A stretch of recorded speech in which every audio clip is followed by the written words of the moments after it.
Dear student, आज हम properties of union and intersection को डिस्कस करेंगे। पहले नंबर पर हमारे पास जो प्रॉपर्टी है वो कहलाती है कम्यूटेटिव प्रॉपर्टी। कम्यूटेटिव प्रॉपर्टी जो है ये हमारे पास यूनियन की भी होती है और इंटरसेक्शन की भी होती है। ये मैं आपको बताता हूँ। अगर हमारे पास दो सेट हैं A and B, A union B is equal to B union A, यानी आप ए को अगर आप बी और ए की जगह चेंज कर देते हैं तो इससे कोई फ़र्क नहीं पड़ता, दोनों साइडें इक्वल आती हैं। और इसी तरह इंटरसेक्शन की होती हैं, A intersection B is equal to B intersection A. इसको हम कम्यूटेटिव प्रॉपर्टी ऑफ इंटरसेक्शन कहते हैं और इसको कम्यूटेटिव प्रॉपर्टी ऑफ यूनियन कहते हैं। और दूसरी प्रॉपर्टी जो है वो है हमारे पास एसोसिएटिव प्रॉपर्टी। एसोसिएटिव प्रॉपर्टी में हमारे पास जो है तीन सेट होते हैं, ए बी और सी। अगर हम यूनियन की बात करें तो इनके दरमियान यूनियन होगा, और इसी तरह दूसरी साइड पे भी हमारे पास तीन सेट होंगे और दरमियान में यूनियन होगा। और लेफ़्ट साइड पे अगर हम बी और सी का यूनियन लेते हैं पहले और फिर ए का यूनियन लेते हैं, और राइट साइड पे हम इसको ज़रा चेंज कर रहे हैं, ए और बी का यूनियन पहले ले लेते हैं, सी का बाद में लेते हैं, तो इससे भी जो है कोई फ़र्क नहीं पड़ता, दोनों साइड जो हैं वो इक्वल आती हैं। इसी तरह इंटरसेक्शन का हमारे पास है, A intersection B intersection C, A intersection B intersection C. Similarly जैसे पहले लिया हमने, ब्रैकेट जो है बी सी पर ले लेते हैं और राइट साइड पे ए और बी पर ब्रैकेट हम ले लेते हैं। तो ये थी हमारे पास एसोसिएटिव प्रॉपर्टी यूनियन की और इंटरसेक्शन की। और तीसरे नंबर पर हमारे पास जो प्रॉपर्टी है वो है डिस्ट्रीब्यूटिव प्रॉपर्टी।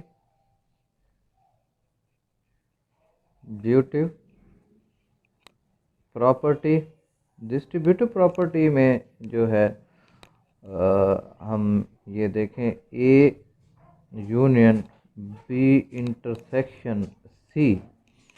तो अब ये ए यूनियन बी जो है ये हम बी के साथ ले लेते हैं और ए यूनियन को हम ले लेते हैं सी के साथ, और ये जो इंटरसेक्शन है ये यहाँ आ जाएगा।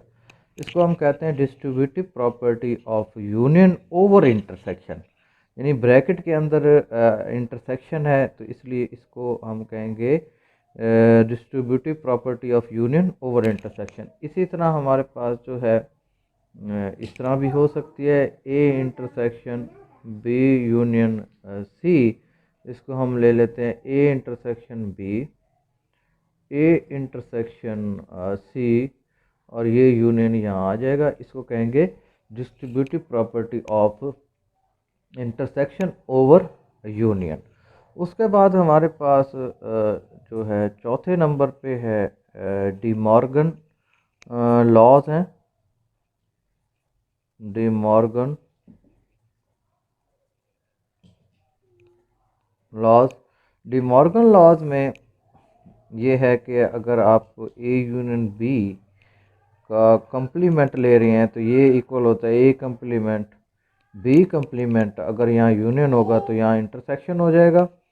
और इसी तरह जो है अगर ए इंटरसेक्शन बी का कंप्लीमेंट ले रहे हैं तो ये होगा ए कंप्लीमेंट बी कंप्लीमेंट। अगर लेफ़्ट साइड पे इंटरसेक्शन है तो राइट साइड पे यूनियन आ जाएगा। आप इसको इस तरह भी लिख सकते हैं, A union B complement which is equal to A complement B complement. Union है तो इंटरसेक्शन कर दें यहाँ, और इसी तरह ए इंटरसेक्शन बी कंप्लीमेंट, यानी हम डैश भी यूज़ करते हैं और सी भी यूज़ करते हैं, A complement union and B complement. तो ये हमारे पास डी मॉर्गन के लॉ थे। तो अब हम चलते हैं इसकी जो है एक्सरसाइज की तरफ। एक्सरसाइज में हम लॉज को वेरीफाई करेंगे। एक्सरसाइज है 2.3 और इसका जो क्वेश्चन नंबर 1 है इसमें वो कह रहा है कि आप वेरीफाई करें, वेरीफाई कमोटेटिव प्रॉपर्टी को ऑफ यूनियन की एंड इंटरसेक्शन की।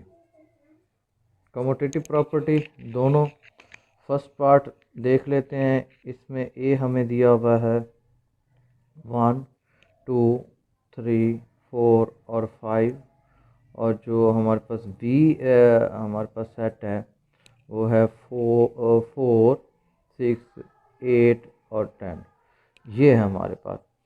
तो अगर हम कमोटेटिव प्रॉपर्टी बनाएं यूनियन की तो ये बनेगी A union B is equal to B union A. और इसी तरह हम अगर इंटरसेक्शन की बनाएं, A intersection B is equal to B intersection A. तो ये हमने दोनों वेरीफाई कर रहे हैं। अगर हम ए और बी का यूनियन लेते हैं, आप देखें इन दोनों का जब आप यूनियन लेंगे, यूनियन में क्या होता है, सारे एलिमेंट्स को हम जो है ले लेंगे यूनियन में।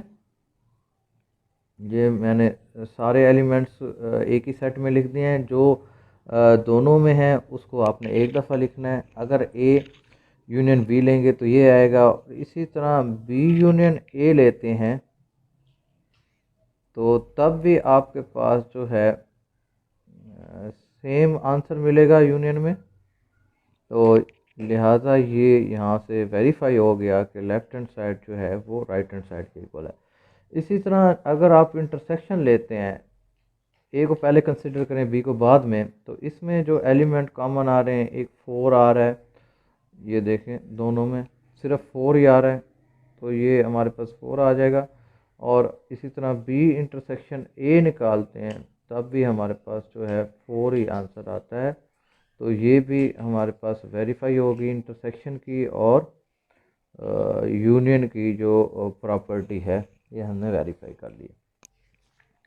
तो अब हम जो है एक और क्वेश्चन देख लेते हैं। जैसे मैंने कम्यूटेटिव प्रॉपर्टी को वेरीफाई किया है, इसी तरह आप जो है एसोसिएटिव प्रॉपर्टी को भी वेरीफाई कर सकते हैं, डिस्ट्रीब्यूटिव प्रॉपर्टी को भी वेरीफाई करते हैं। तो क्वेश्चन नंबर 3 मैंने लिया है। 3 में हमने डी मॉर्गन लॉ वेरीफाई करने हैं। वेरीफाई डी मॉर्गन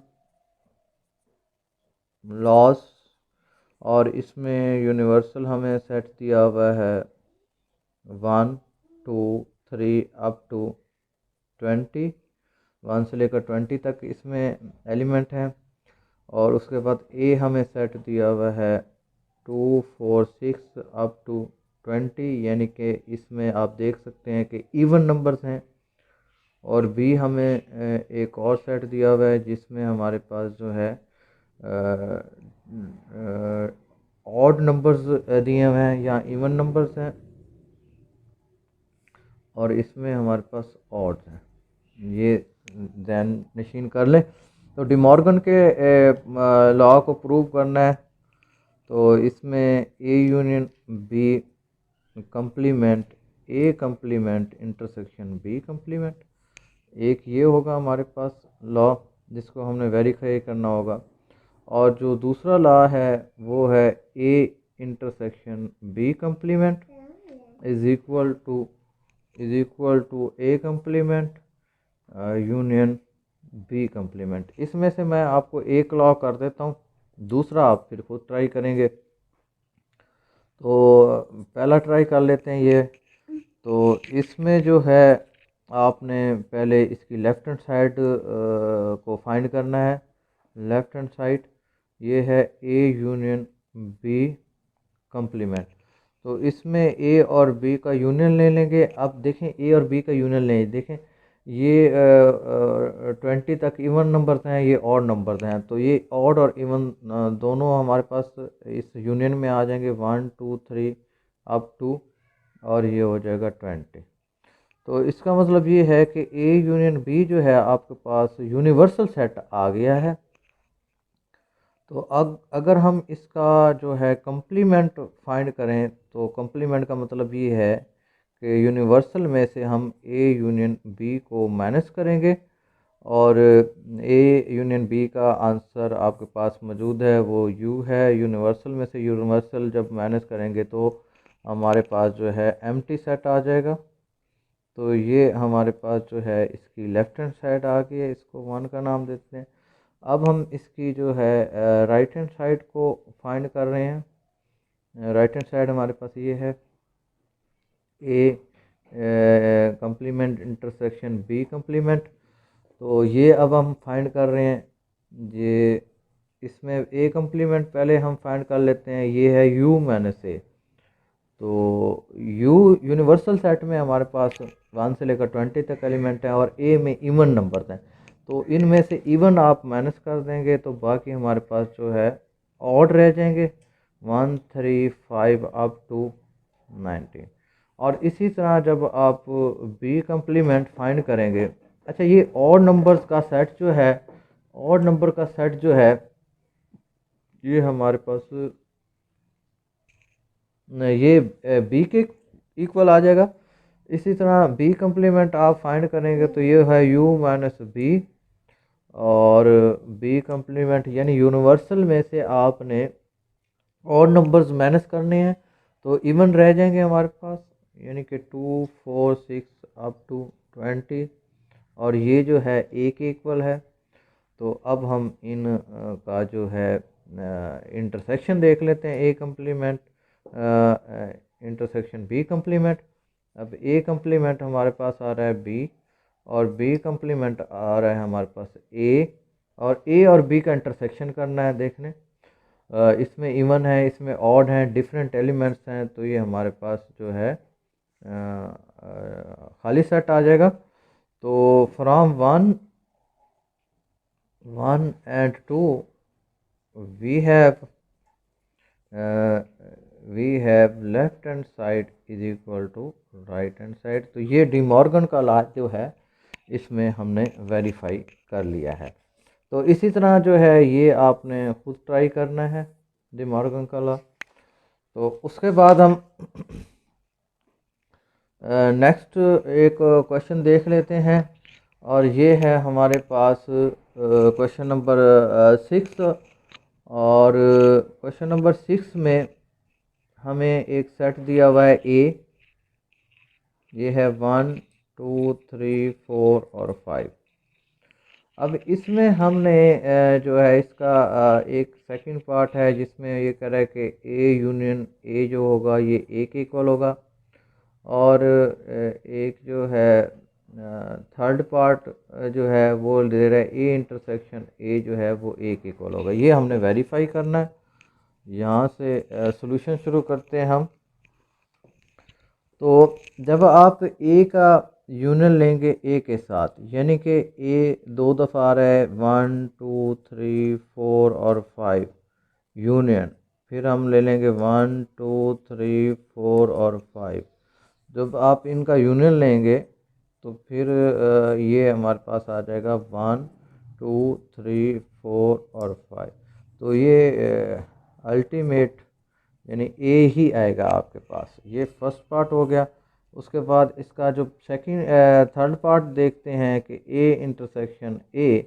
तो जब आप ए का ए के साथ इंटरसेक्शन लेते हैं 1 2 3 4 5 इंटरसेक्शन 1 2 3 4 5, तो ए इंटरसेक्शन ए जो है ये भी हमारे पास आ जाएगा 1 2 3 4 और 5 आ जाएगा, और ये ए इंटरसेक्शन ए जो है ये भी ए के इक्वल आ रहा है।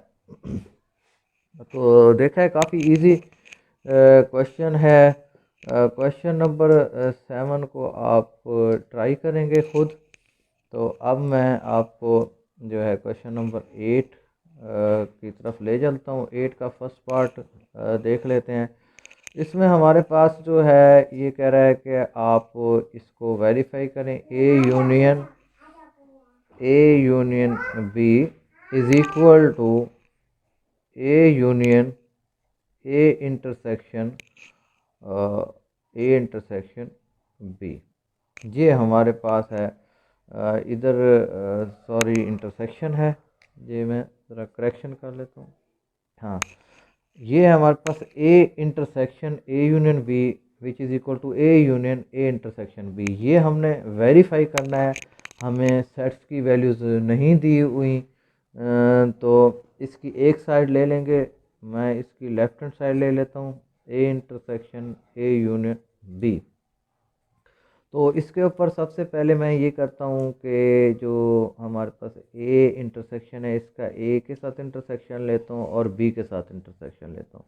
ये हो गया ए इंटरसेक्शन ए और ये हो जाएगा ए इंटरसेक्शन बी और ये यूनियन जो है यहाँ ले लेते हैं। तो यहाँ आप इसका हवाला दे देंगे कि ये आपने डिस्ट्रीब्यूटिव लॉ का इस्तेमाल किया है, डिस्ट्रीब्यूटिव लॉ लगाया।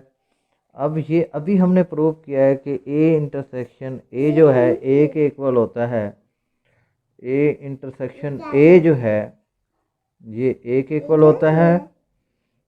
इसकी जगह हम ए ले लेंगे, ये हो जाएगा A union A intersection B और ये हमारे पास इसकी जो है राइट हैंड साइड आ जाएगी। और इसी तरह आप इसका सेकंड पार्ट भी देख लेंगे।